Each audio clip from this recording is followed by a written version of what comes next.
Hi guys and everyone, good day sa lahat and welcome po sa ating YouTube channel. Ayan. So ang gagawin po natin ngayon guys ay maghihimay tayo ng bunot. Ayan.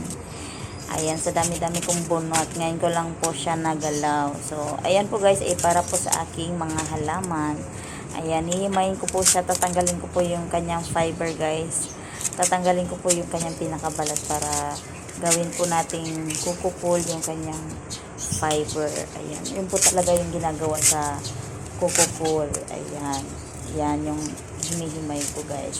So, sa bunot po guys, kung marunong lang po tayo ay pwede po nating gawing coco chips. Ayan. Yung hawak ko na yan. Para din po sa ating mga halaman.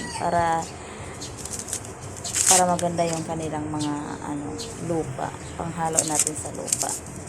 Ayan. So, ganyan lang po yung ginagawa ko guys, sariling sikap na lang kasi para hindi na po tayo bibili ng kukupul. Ayan, para makamura tayo, makalis-gastos as long as meron tayong bunot, chanes.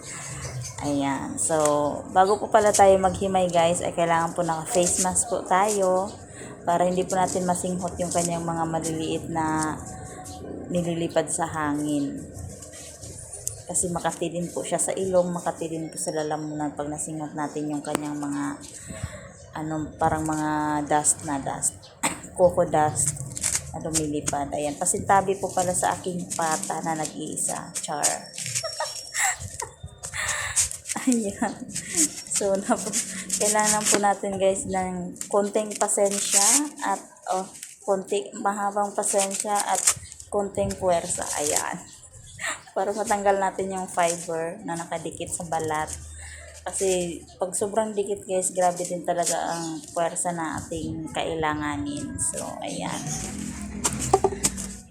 Ayan, sa mga plantita dyan, ayan, nakaka-relate.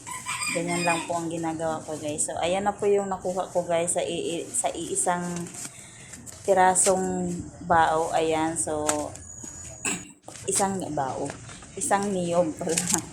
Ayan, so, ayan guys, nakarami na rin po tayo. Fast forward na lang para mabilis. So, pagpasensyaan nyo na guys, ang hirap din talaga mag voice over. Ay, nako. So, diba, ganyan lang po guys gumawa ng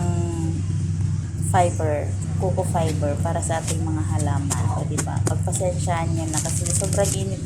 Naabutan na ako ng silaw ng araw sa aking pinagpwestuhan.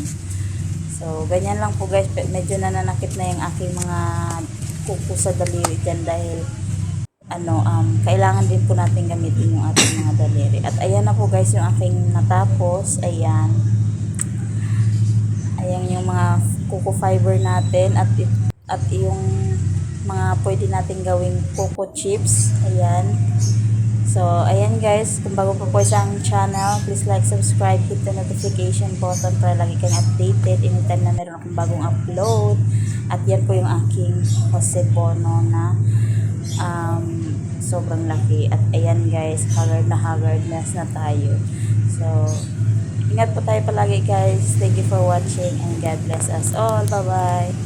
Ingat po tayo palagi. Bye-bye.